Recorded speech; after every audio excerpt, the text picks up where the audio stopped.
Following up next, we have Aishwarya Giri from Aligarh. दर्जनों भाषा, सैकड़ों विधि, हजारों विधान है, जो जोड़कर सबको साथ रखे वो भारत का संविधान है। सभा में उपस्थित सभी विद्वत जनों को मेरा सादर प्रणाम। मैं ऐश्वर्या गिरी, नोडल केंद्र अलीगढ़ से। मेरा विषय भारतीय संविधान के 75 वर्ष अधिकार, कर्तव्य एवं प्रगति की यात्रा। आजादी।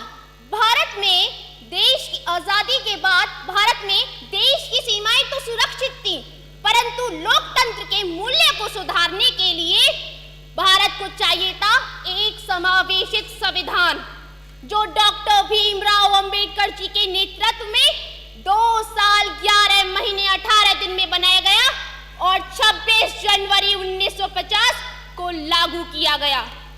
संविधान हमारे देश का एक पवित्र ग्रंथ है, जो सामूहिक और व्यक्तिगत स्वाभिमान को सुनिश्चित करता है और स्पष्ट करता है कि भारत लोकतंत्र की जननी है। इन 75 वर्षों में हमारे भारतीय संविधान ने लोकतंत्र को स्थापित करने में एक महत्वपूर्ण भूमिका निभाई है, क्योंकि यह सरकार की संरचना, नागरिकों के अधिकारों, शासन के बंटवारे को सुनिश्चित करता है, क्योंकि यह एक निष्पक्ष और जवाबदेही शासन व्यवस्था को सुनिश्चित करता है।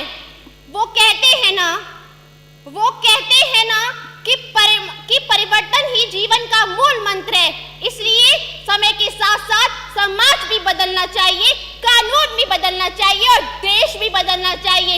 इसलिए हमारी संविधान सभा ने भी यह स्वीकार किया था और अनुच्छेद 368 के अंतर्गत हमारी संविधान सभा ने संविधान संशोधन का प्रावधान दिया था। संसद द्वारा पारित अनेक अधिनियमों से जन आकांक्षाओं को अभिव्यक्ति मिली। वर्ष 2018 में राष्ट्रीय पिछड़ा वर्ग आयोग को संवैधानिक दर्जा प्रदान किया गया।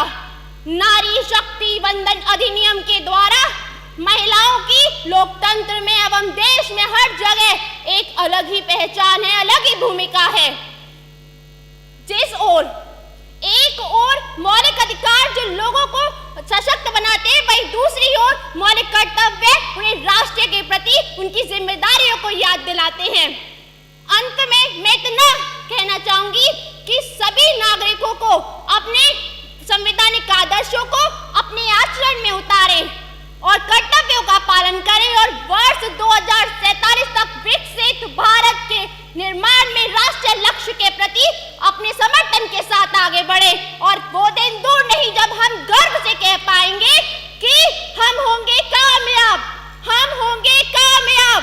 मन में है विश्वास, पूरा है विश्वास, हम होंगे कामयाब एक दिन। धन्यवाद।